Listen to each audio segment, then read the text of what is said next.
Então, Grace, hoje quem chega no restaurante, vê um restaurante bonito, aconchegante, muito bem decorado, com um atendimento nota 1000, se tiver mais do que 1000, 1.000.000, um atendimento top, uma comida de alto nível, um ambiente aconchegante, é aquele restaurante que abraça. Mas não foi sempre assim, não começou o restaurante grandão, bonitão. Como é que foi? Como é que você começou essa jornada como empreendedora, como chefe de cozinha ou como cozinheira, Grace? Como é que começou lá tudo no início? Então, eu sempre falo assim, né? É porque é uma história bem longa. A gente precisava ir até Salvador e voltar pra mim. Eu acho que não ia nem dar. Mas assim, é verdade. Mas assim, um resumo, eu sempre gostei muito. Eu acho que a gastronomia, né? A comida, a cozinha, ela sempre teve enraizada em mim de alguma forma. E desde muito pequena eu gostei muito disso, a curiosidade de transformar o alimento. Meu pai gosta muito de cozinhar, gostava muito de cozinhar, minha mãe gosta muito de cozinhar.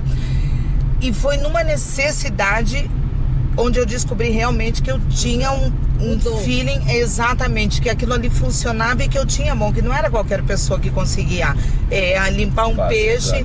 Então foi numa necessidade mesmo, um momento muito difícil da minha vida.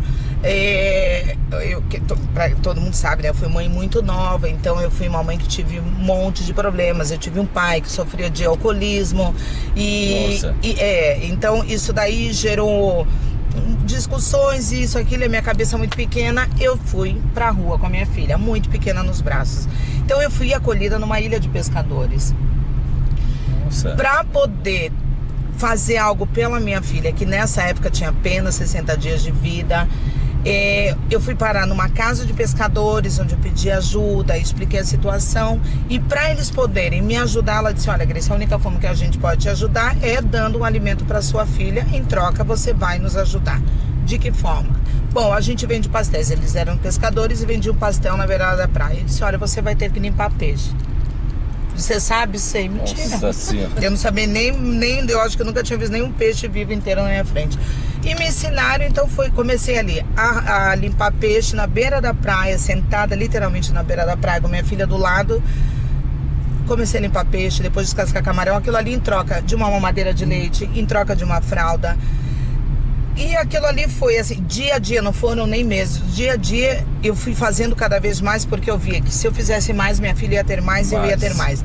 E de repente, quando eu me vi, eu já estava ali fazendo pastéis com ela, recheando pastéis. E eu te digo isso, eu tinha 17 anos de idade. Então, acho que eu me arrepiei dessa história. É uma história muito forte. Muito forte. Mas ela, pra mim, assim, eu gosto de contar ela porque não é um vitimismo. Eu sou autora da minha história, literalmente.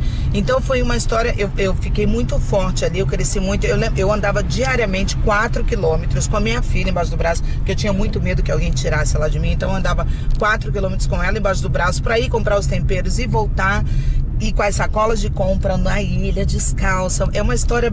Nossa. Em que cidade? No Paraná. Essa ilha é a Ilha do Mel.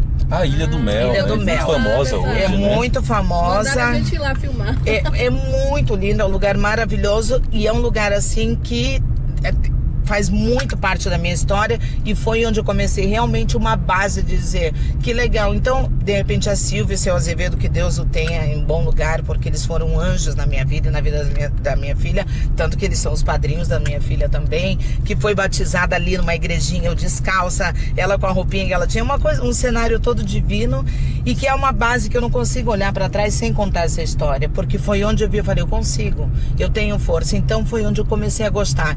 A Silvia e o Azevedo saíam e eu preparava a comida dos filhos dela, que também eram pequenininhos, e eu via que eu conseguia. E um dia ela saiu, eu lembro que muito ousada, eu vendi um PF na barraquinha dela que tinha acabado, e eu tinha feito arroz, eu tinha feito feijão, e lembro que era peixe frito, uns peixinhos, e o pessoal gostou muito. Então ficou isso, eu sabia que tinha aquilo, mas não é que eu digo, nossa, eu vou ser cozinheira. Só que toda a minha história, exatamente, toda a minha história tem a base centrada de onde eu posso olhar para trás e dizer, eu sei que foi daí que eu me inspirei, foi nesse momento da minha vida.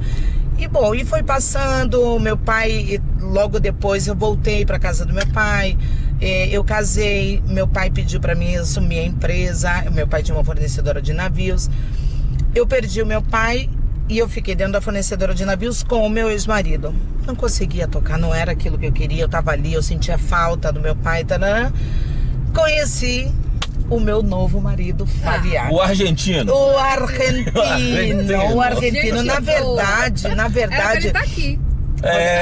Ele deve estar chorando lá, porque eu acho que ele queria vir, mas quem convidou ele não. Oh, meu Deus. Então, o que acontece? Depois que eu perdi meu pai, eu e minha mãe, eu fui encontrar minha mãe e a gente tinha muita cultura, porque meu pai é argentino, né? Eu tenho uma mistura muito doida, que minha mãe é cearense, meu pai é argentino. Então eu tenho o sangue quente com a gastronomia do outro lado. E a gente gostava muito de comer carnes argentinas, cortes argentinos. E eu um dia falei com a minha mãe, vamos em Camboriú, tem um restaurante argentino. Olha aí. Feito.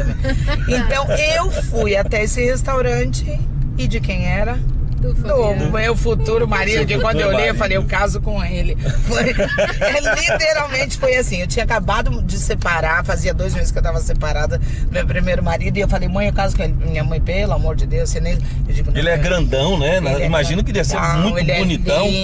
É bonitão hoje, é uma presença. Imagina naquela época, hein? Nem peça foto que eu não mostro. Não mostro, que me causa ciúmes. Então, daí o que acontece? Eu fui para o restaurante do meu marido, que ele já tinha 10 anos restaurante em Balneário Camboriú. Um restaurante voltado para culinária argentina. Era um restaurante, era uma churrascaria argentina, literalmente. Fiquei com ele, 15 dias nós já estávamos morando juntos. Olha que loucura, né? Então, olha só. Ela ultrapassou a gente, amor. A gente foi quantos dias? 1 mês e 1 semana. 1 mês e 1 semana a gente se juntou os trapos. Não, minha filha, eu ganhei. 15 dias, eu ganhei 15 dias morando de mala e cuia. Porque eu acho que com 2 dias eu já tava na casa dele.